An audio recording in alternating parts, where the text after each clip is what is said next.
Welcome to Sankat Mochan for general awareness. तो guys, आज हम लोग डिस्कस करने वाले हैं एक बहुत ही important topic, that is Asian games. अब यहाँ पे हम लोग देखिए, यूपीएससी में प्रीवियस ईयर में अगर देखा जाए तो 2 बार स्पोर्ट्स से रिलेटेड क्वेश्चन आए हैं, पर जनरली हम लोग फिर भी स्पोर्ट्स पे इतना एम्फेसिस नहीं दे पाते हैं। पर क्योंकि ये एशियन गेम्स हैं और क्योंकि अगर हम देखें तो इंडिया ने यहाँ पर कहीं ना कहीं 4 स्पोर्ट्स में 4 ऐसे स्पोर्ट्स हैं जिसमें हम लोगों का परफॉर्मेंस जो है टॉप पे रहा है, तो कहीं ना कहीं ये इंपॉर्टेंट होता है। तो क्यों नहीं एक छोटा सा एफर्ट करें और इसकी हिस्ट्री को, एशियन स्पोर्ट्स की जो हिस्ट्री रही है उसको जान लिया जाए। तो that's our agenda today, so let's get started. तो अगर देखा जाए, अभी ये जो था ये 19th एशियन गेम हुआ है। 19 एशियन गेम हुआ है और कहाँ हुआ है? तो ये हुआ है हैंगजू में। ठीक है, दैट्स देयर।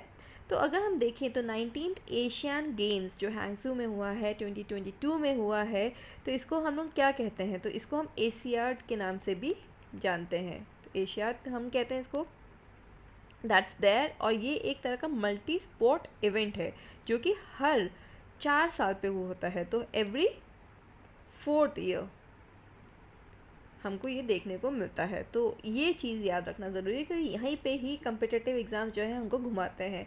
तो यहाँ पे क्या है, हर चौथे साल में जो है एथलीट्स जो हैं ऑल ओवर एशिया, तो एशियन कॉन्टिनेंट से यहाँ पे आते हैं और इसमें पार्टिसिपेट करते हैं। इसका मोटो क्या है? तो मोटो सिंपल सा है, मोटो एक है, दैट इज़ एवर ऑनवर्ड। तो हमेशा आगे की तरफ बढ़ते चलो, तो ever onward, that's the motto of Asian Games और एशियाड। तो यहाँ पे अगर हम देखें तो ये दोनों पॉइंटर्स ऐसे हैं जो कि हमारे पीटी में डायरेक्ट आ सकते हैं। इवन पीसीएस एग्ज़ाम्स में भी अगर हम देखें तो इसी तरीके के क्वेश्चंस तो पीसीएस में आते ही आते हैं और यूपीएससी में भी अब आने लगे हैं। तो अगर हम देखें तो ये दोनों पॉइंट्स हमारे को क्लियर होने चाहिए।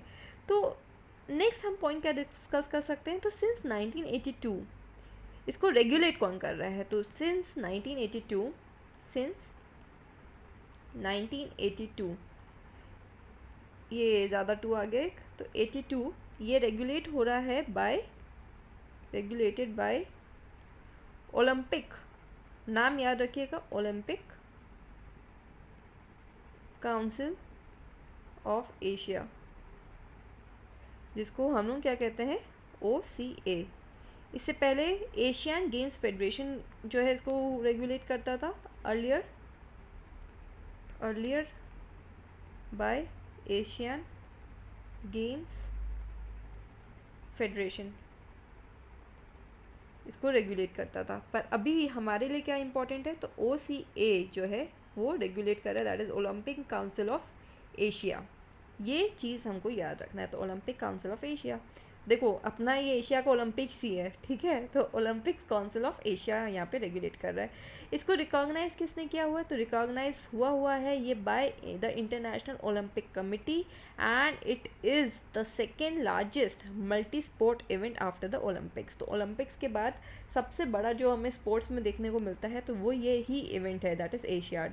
तो इसका सबसे पहला जो फर्स्ट एडिशन आया था वो कब आया था? तो फर्स्ट एडिशन हम देखते हैं आया था कब?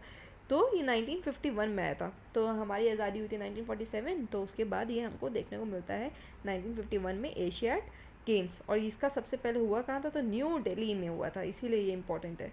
अब ये भी एक इम्पॉर्टेंट क्वेश्चन है, क्योंकि being a citizen of India it's our ethical responsibility कि हमको ये फैक्ट पता होना चाहिए, क्योंकि ये इतना न्यूज़ में है। 19th एडिशन कहाँ हो रहा है? तो ये हो रहा है हैंगजू में, जो कि कहाँ है? चाइना में है। तो दैट्स देयर। 20th एडिशन कब होगा? 19th कहाँ हो रहा था? तो हैंगजू में, जो कि चाइना में है। नेक्स्ट यानी कि नेक्स्ट हमारा कब होने वाला है? तो 2026 में होगा। और कहाँ होगा? तो ये होगा हमारा नागोया, जापान। अब देखिए ये जो चीज़ है नागोया जापान में होने वाला है। अब यहाँ से नागोया वर्ड आ गया, नागोया से हमें क्या पता होना चाहिए? नागोया से हमको एनवायरनमेंट का एक टॉपिक पता होना चाहिए, and that is the idea of आईची टारगेट्स, जिसमें अगेन अभी रिसेंटली रिपोर्ट आई है कि हम लोगों ने कोई में भी, मतलब पूरे दुनिया ने आईची टारगेट्स जो होते थे उसमें सक्सीड नहीं हुए। तो अगेन नागोया प्रोटोकॉल किससे रिलेटेड है? बायोडाइवर्सिटी का क्या एस्पेक्ट्स है, आईची टारगेट्स क्या होते हैं, ये सब चीज़ें हम लोगों को एनवायरनमेंट में हम लोग करेंगे। पर जहाँ ये वर्ड आया हमारे दिमाग में क्लिक होना चाहिए। So that's that. अगर हम देखें तो इंडिया जो है, इंडिया ये हमारा जो कंट्री है, हमारा देश जो है, ये फाउंडिंग मेंबर था, ठीक है। अब लिख दिया जाएगा India has been the founding member of Asian Games, हम क्या कहेंगे, घुमा रहे होगे भाई, काट देंगे, एलिमिनेट कर देंगे, नहीं, this is a test of knowledge now. तो यहाँ पे हमें पता होना चाहिए कि हाँ, फाउंडिंग मेंबर्स तो इंडिया ही है। तो India is one of the 7 countries to have participated in all the editions of the Asian Games. तो आज से जितने भी एडिशंस हुए, यानी 19 एडिशंस जो हुए, इनमें हर एडिशन में इंडिया ने पार्टिसिपेट किया ही किया है। इसराइल का अगर बात करें तो इसराइल क्योंकि बहुत ज़्यादा न्यूज़ में चल रहा है, अगेन इसराइल हमास का जो कॉन्फ्लिक्ट चल रहा है वो भी हम लोग कवर करेंगे, और होलिस्टिकली करेंगे, अच्छे तरह से करेंगे, क्वालिटी करेंगे। बट हमको यहाँ पे एशियन के पर्सपेक्टिव में अगर हम देखें, एशियन गेम्स के पर्सपेक्टिव से, तो इसराइल ने एशियन गेम्स में पार्ट नहीं किया है सिंस 1974। तो यानी कि पहले वो पार्टिसिपेट करता था, पर अब अगेन 1970s के आसपास से वो पार्टिसिपेट नहीं कर रहा है। ईयर इतना इंपॉर्टेंट नहीं है, पर इतना पता होना चाहिए इसराइल स्टार्टिंग में था, अभी नहीं है। अब लिस्ट में कौन टॉप करता है सबसे ज़्यादा, अगेन टॉपर में कौन रहा है, तो चाइना से अगेन ज़्यादा हमें देखने को मिलता है, followed by Japan. So that's there. And इसमें अगर हम देखें तो ये जो एशियन गेम्स हैं, ये एक इम्पॉर्टेंट इवेंट बन जाता है। So this is a kind of an event that is very important in the history of sports itself. तो इंडिया का क्या परफॉर्मेंस है, ये हमारे को जानने को ज़रूरत हो जाएगा।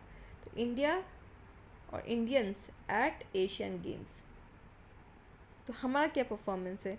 तो हमारा जो है अभी 19th एडिशन की बात करें तो हमारे पास 28 गोल्ड आए, 28 गोल्ड आए, 38 सिल्वर आए, 41 ब्रॉन्ज आए। देखो ब्रॉन्ज जीतना आसान होता है तो सबसे ज़्यादा ब्रॉन्ज आए हैं, उससे ज़्यादा डिफिकल्ट होता है सिल्वर, और सबसे डिफिकल्ट होता है गोल्ड। तो गोल्ड अभी सबसे कम आए, पर फिर भी 28 हमारे पास आए हैं। टोटल हमारी टैली कितनी है, 107 मेडल्स हमारे पास आए हैं। तो ये जो है हमारा अभी तक में देखा जाए तो this is the best ever performance of the Indian contingent in this particular Asian का गेम्स। तो यहाँ पे हमको पता होना चाहिए। तो India is becoming a kind of a Indian element, यहाँ पे हम एम्फेसाइज करेंगे। तो दिस एंटायर एशिया में परफॉर्मेंस हमारा जो अभी इस बार का हुआ है वो काफ़ी अच्छा रहा है, यानी स्पोर्ट्स में हम लोग काफ़ी तरक्की कर रहे हैं। तो इंडिया ने यहाँ पे कहीं ना कहीं, जैसे हमारे कौन से स्पोर्ट्स में सबसे अच्छा परफॉर्मेंस रहा है, तो आर्चरी, ठीक है।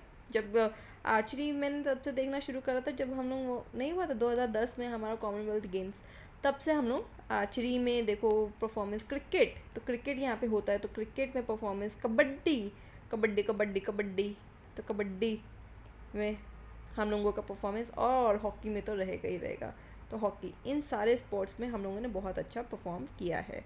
ये हमारे टॉप 4 स्पोर्ट्स हैं। और अगर हम बात करें तो India made its cricket debut at this edition of the Asian Games. तो इससे पहले हम लोग क्रिकेट में पार्टिसिपेट नहीं करते थे, 19th एडिशन से ही हम लोगों ने क्रिकेट में भी पार्टिसिपेट करना शुरू कर दिया है एशियन गेम्स में। So that's all, and this is all that you have to know about Asian Games. इसके आगे इसके पीछे कुछ नहीं आ सकता, आएगा तो इसी में से ही आएगा। So that's there, and that's the brief history of Asian Games. So please like, share and subscribe Sankar Mocham for general awareness. Thank you.